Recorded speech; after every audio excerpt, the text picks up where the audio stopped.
여러분과 저는 지난 시간에 모세와 같은 지도자라는 제목으로 함께 은혜를 나누었습니다. 모세의 리더십의 특징은 두 가지였는데, 강한 리더십으로 민족을 미래지향적으로 인도했다. 가나안의 비전을 선포하고 백성을 인도했습니다.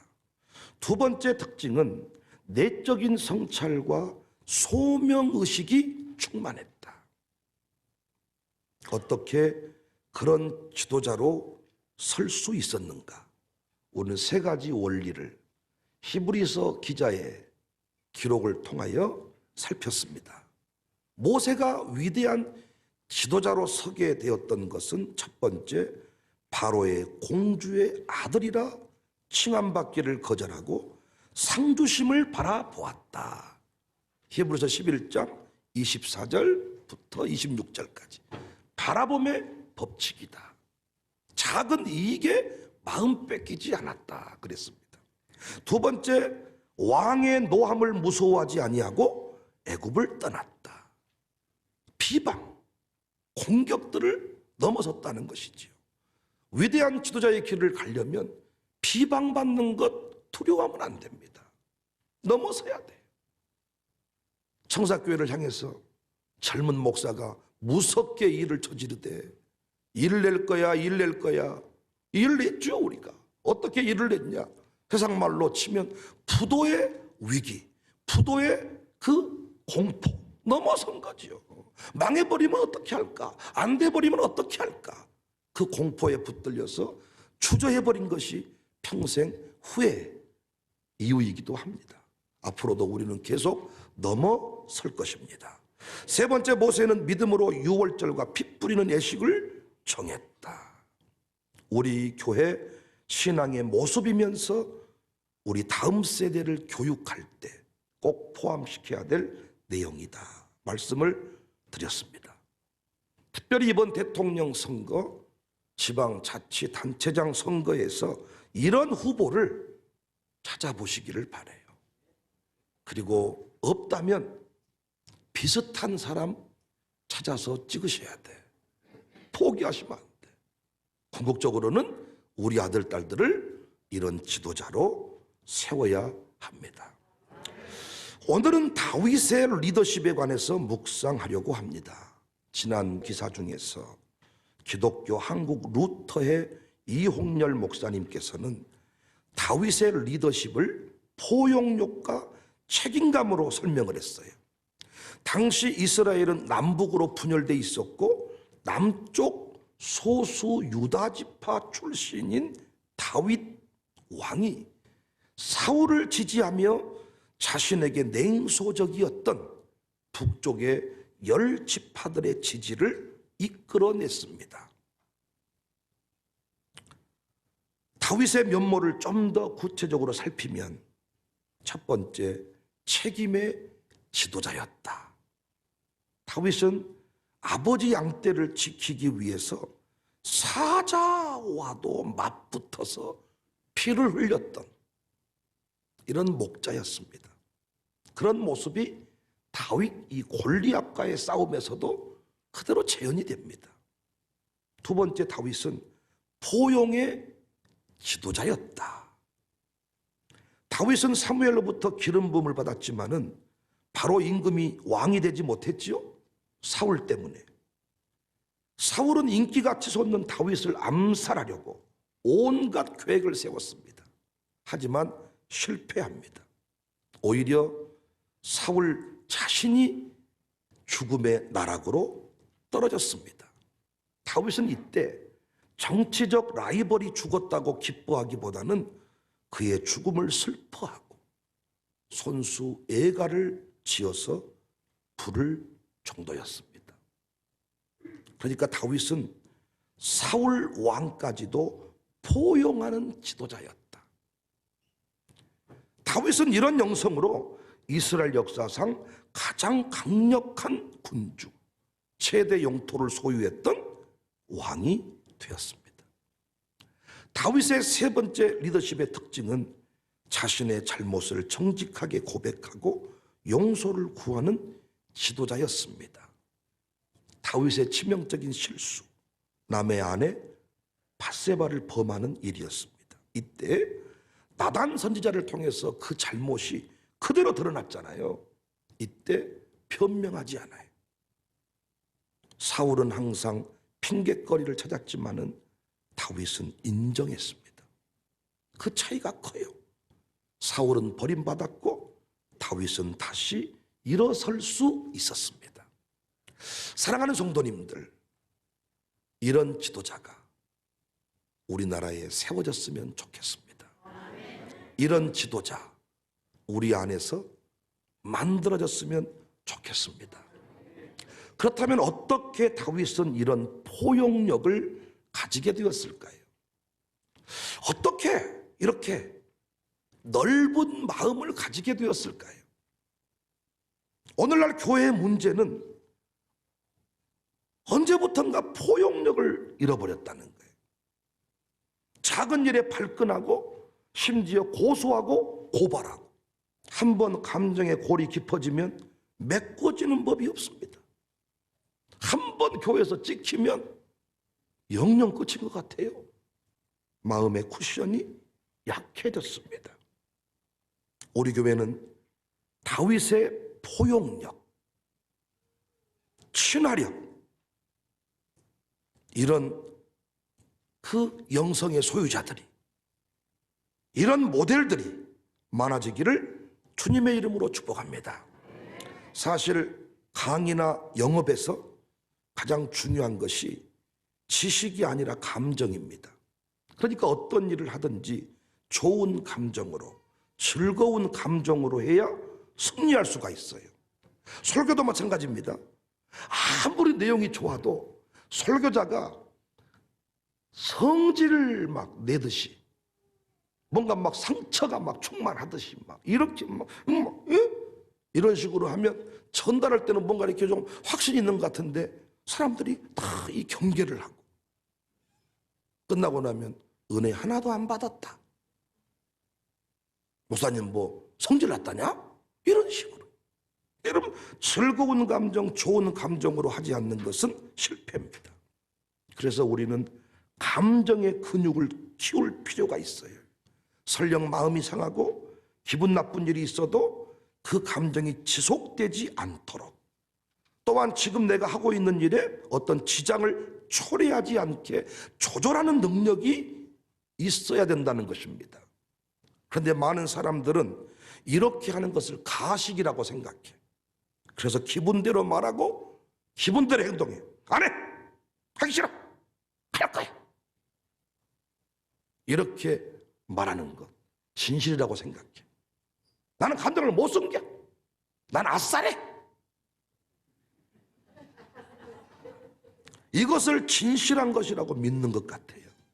근데 그건 진실한 것이 아니고 감정의 근육이 없는 사람이에요. 근육은 무엇을 들 때 사용하는 것이잖아요. 그리고 든다는 것은 곧 저항을 말합니다. 그러니까 근육이 좋다는 것은 어떤 저항을 이겨내는 힘이 있다는 거예요. 가령 고객이 날 거부해도 다가가서 계약을 성사시키는 사람이 있습니다. 이 감정의 근육이 좋은 사람이에요. 근데 감정의 근육이 좋지 않은 사람은 고객이 날 외면했다고, 그놈 죽인다고, 오히려 막 상처를 뿜어내고 후시렁대고 원수를 삼아버리더라고요. 이런 사람은 무엇을 해도 안 될 사람입니다. 사람들은 말을 예쁘게 하는 사람과 깊은 관계를 맺고 싶어 합니다. 여기서 말을 예쁘게 한다는 것은 서울말, 그랬니? 밥 먹었니? 콧소리 가득한 애교 섞인 말, 서울말을 하라는 게 아닙니다. 상대방의 기분을 상하지 않게 말하라는 것입니다. 같은 말도 좋게 하는 사람이 있잖아요. 근데 교회 잘 섬기자는 말인데 마음을 팍 상하게 만들어버리는 사람이 있잖아요. 그래, 안 그래요? 여러분과 제가 하는 말마다 사람들에게 상처를 주고 오해를 불러일으킨다면 누가 우리와 일하고 싶어 하겠어요? 결국 아무것도 할 수 없습니다. 또한 사람들에게 거절당할 때마다 좌절하고 낙심한다면 무엇을 할 수 있겠어요? 목회만 해도 다 환영하는 거 아니잖아요. 때로는 방관하는 사람이 있고 은근히 반대하는 사람이 있습니다. 그때 그 사람에게 서운함을 표현하고 그걸 설교주기에 막 뿜어내고 이렇게 하는 사람은 무너진다는 거예요. 그때 마음을 잘 다스리냐 못 다스리냐, 여기에 목회의 성패가 달려 있습니다. 은퇴 목사로 끝나냐 원로 목사가 되냐, 여기서 결정이 되는 거예요. 그래서 여러분과 제가 후회하지 않는 인생을 살기 위해서 정말 주의할 것이 상한 마음, 우울한 감정의 관리입니다. 누군가 웃지 않고 보낸 날은 실패한 하루다, 이런 말을 했어요. 기쁨의 감정으로 매사를 즐기듯 사는 사람이 이긴다는 의미입니다. 무슨 일이든 즐기듯 재밌게 하지 못하면 승리할 수 없습니다. 이 감정의 근육을 길러내지 못하면 교회 생활도 결국 못합니다. 곧 교회 떠납니다. 누구랑 부딪혀도 부딪혀서 결국 교회 떠납니다. 하나님과의 관계 때문에 떠나는 사람은 많지 않아요. 설교 듣다가 시험 들고 밥 먹다가 삐치고, 이 감정의 근육의 문제입니다. 그래서 결과적으로 위대한 지도자들은 어떤 행운을 타고 났거나 좋은 환경이 주어졌기 때문에 위대한 성과를 창출하고 존경받는 자리에 선 것이 아니에요. 오히려 많은 지도자들이 걸어갔던 길은 나쁜 환경이 더 많습니다. 부흥했던 목사님들도 부흥하고 있는 곳에 가서 또 큰 부흥을 만들어낸 경우가 많지 않아. 진짜 엄청난 그 상상을 초월한 교회, 막 소송이 막 빗발치고 막 뭐 20번 30번 고발당하고 이런 막 치열한 이런 곳에 가서 오히려 다 품고 상대방을 굴복시키는 거예요. 아주 상대방이 긴장하고 벼르고 저것을 없애버려야 되겠다, 3년 만에 1년 만에 6개월 만에 너는 쫓아내버릴 거야, 이런 마음인데 오히려 포용력을 가지고 마음의 쿠션을 가지고 그분들을 품어버리니까 거기서 변화가 일어나고 부흥의 역사를 써가더라는 것입니다. 다윗도 마찬가지잖아요. 이미 말씀드린 대로 다윗은 감정의 근육이 탄탄한 사람, 어지간한 원수를 만나서 자기 가는 길을 돌이키지를 않아. 이 사람 무서운 사람이에요. 어떻게 감정대로 행하지 않을 수가 있을까? 여러분, 다윗 태어날 때부터 그렇게 넓은 사람 아닙니다. 사람은 다 똑같은 거예요, 여러분. 성질을 빨리 내냐 늦게 내냐, 조용히 내냐 대놓고 내냐, 이 차이일 뿐이지 성질 다 내잖아요. 아닙니까? 성질이 뭔지를 몰라요? 어떻게 훈련되었을까? 저는 다윗의 인생을 묵상하면서 두 가지 중요한 원리를 깨달았어요. 말씀해 드릴까요? 여기서 끝내버릴까요? 두 가지 중요한 원리. 여러분과 제가 이것을 깨닫고 계속 훈련하면 우리 대통령도 할 수 있어요. 저 10,000명 목회도 걷든지 할 수 있을 것 같아요. 이 원리대로만 살면. 다윗은 어떻게 그 포용력을 가지고 감정의 근육을 탄탄히 할 수 있었냐? 첫 번째, 하나님 앞에 감정을 숨기지 않고 때마다 시마다 토해냈습니다. 중요한 얘기입니다. 감정은 숨긴다고 숨겨지는 게 아니에요. 반드시 언젠가는 폭발하게 돼 있어요. 그래서 나쁜 감정을 내 안에서 빼내는 게 중요한 거예요. 근데 다윗은 어떻게 이걸 해결했냐? 하나님 앞에서 해결을 했다는 거예요. 그래서 다윗의 기도의 핵심은 부르짖는 기도예요. 그리고 미사오고를 쓴 기도가 아니야. 자신의 감정을 있는 그대로 쏟아낸 기도였습니다. 그래서 다윗은 부르짖는다, 울부짖는다 이런 표현을 참 많이 썼어요. 그리고 다윗의 그 저주시를 보시면 그의 감정이 어떤 여과장치도 통과하지 않고 그대로 하나님 앞에 폭발을 합니다. 제가 가장 강력한 내용 한 대목만 소개해 드릴게요. 은혜 받으시기 바래. 시편 109편 6절 10절 보시면 악인이 그를 다스리게 하시며 사탄이 그의 오른쪽에 서게 하소서. 그가 심판을 받을 때에 죄인이 되어서 나오게 하시며 그의 기도가 죄로 변하게 하시며 그의 연수를 짧게 하시며 그의 직분을 타인이 빼앗게 하시며 그 다음은 너무 심해. 그의 자녀는 고아가 되고 그의 아내는 과부가 되며 그의 자녀들은 유리하며 구걸하고 그들의 황폐한 집을 떠나 빌어먹게 하소서. 내가 이걸 전라도 버전으로 안 바꿔도 되겠죠? 그러면 이 심각해져 버립니다. 성경에 나온 얘기니까 이것도 좋게 들립니까? 시편 109편 13절에 그의 자손이 끊어지게 하시며 씨가 말라버리라는 거야. 우리 기도는 어때요? 전능하시고 거룩하신 하나님 아버지. 설교예요, 설교. 기도할 때만 그렇게 해놓고는 내려오면서 이제 막 이 얘기를 하는 거지. 근데 다윗은 하나님 앞에 이 기도를 한 거예요. 그 자손이 끊어지게 하시며 후대에 그들의 이름이 지워지게 하소서.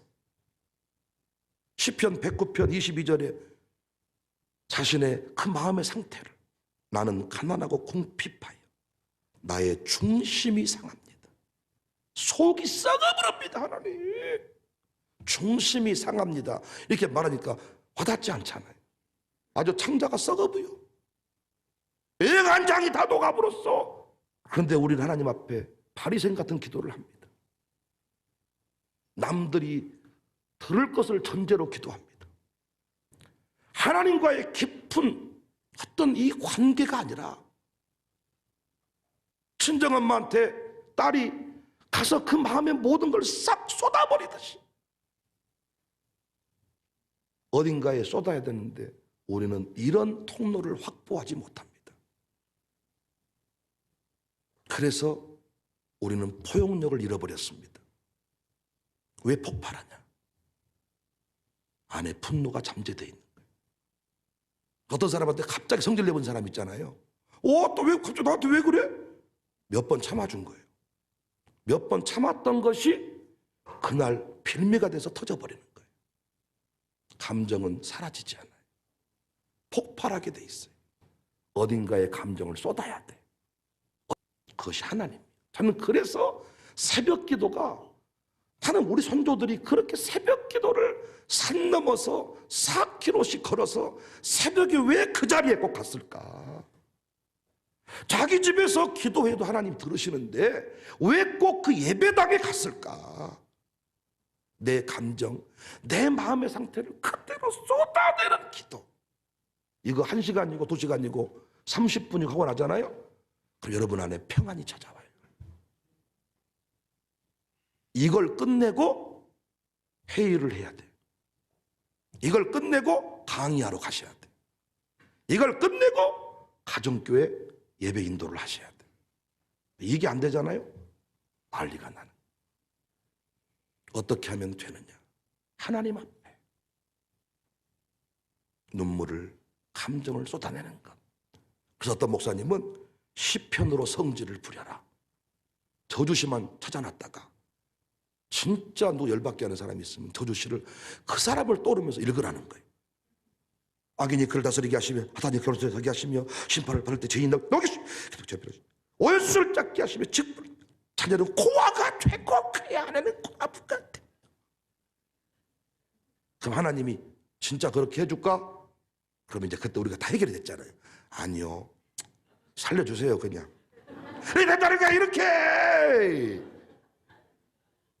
여러분 누군가 막 죽여달라고 막 그러잖아요. 그럼 누군가 진짜 죽여드려? 이러고 아니 주세요. 감정이 풀릴 때는 죽여야 되지만은 풀리고 나면 다 품을 수가 있다. 저도 어떻게 이 자리까지 왔을까? 돌아보니까 새벽 기도 때문이야.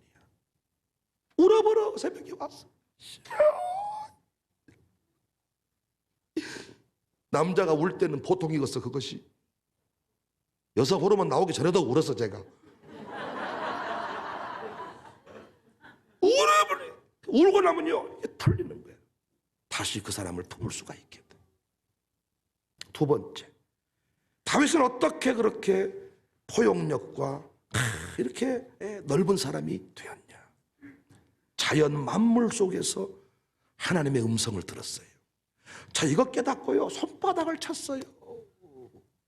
다윗이 기록한 모든 시편의 주제는 다윗이 만나는 자연의 일상의 삶과 연결이 돼 있어. 자연과 일상의 삶이야. 시편에 나오는 게 산들강 바다가 다 나오고요 자신의 삶의 일상의 이야기야. 그러니까 다윗은 성전에서만 기도하지 않았습니다. 아멘할 준비하세요. 자연 속에서 기도했습니다. 우리로 치면 예배도 열심히 드렸지만은 캠프를 즐겼습니다. 그래서 별을 보고 달을 보았습니다. 나무를 보고 양을 보았습니다. 오늘 시편 23편도 자신이 목동이야. 목동인데 풀밭에서 풀 뜯어 먹고 있는 양을 본 거죠. 그 양을 보는 순간 주의 음성이 들리는 거야. 야, 너의 인생이 이와 같잖아. 너 이 악인들의 그 수많은 공격 속에서도 너 평안하게 살았잖아. 다윗이 맞아요. 내가 목자, 하나님 목자를 만나서 내가 이 악인들의 꾀임에 넘어가지 않을 수 있었어. 풀밭을 보는 순간 그 풀 뜯어먹는 이 염소 새끼 양을 보는 순간 거기서 주의 음성이 다윗은 홀로 산들강 바다를 거질렀던 것 같아요. 하나님 앞에 기도하고 풀리지 않는 마음이 있을 때 혼자 하늘 별을 보고 누웠던 것 같아요. 별 보다가 울어요. 하나님 이 우주 만물 속에 하나님 나를 사랑하시는군. 거기서 동해바다만 봐도요 하나님이 나를 얼마나 사랑했는지를 알아. 그래서 여러분 예배드릴 때만 우는 게 아니고 자연 만물 속에서 눈물 흘릴 때가 많아. 부부관계가 안 좋아진 집 제발 떠나시기 바랍니다. 여행을 떠나세요. 산들강 바다를 보세요. 그러면 넓어집니다. 포용력이 생깁니다. 저는 대통령 후보 중에서 이런 능력이 있는 사람을 택하고 싶어요. 부부간에 여행을 떠날 줄 아는 사람, 가족 간의 모임을 소중히 여길 줄 아는 사람, 우리 교회 다윗과 같은 지도자가 많이 세워질 수 있기를 주님의 이름으로 축복합니다.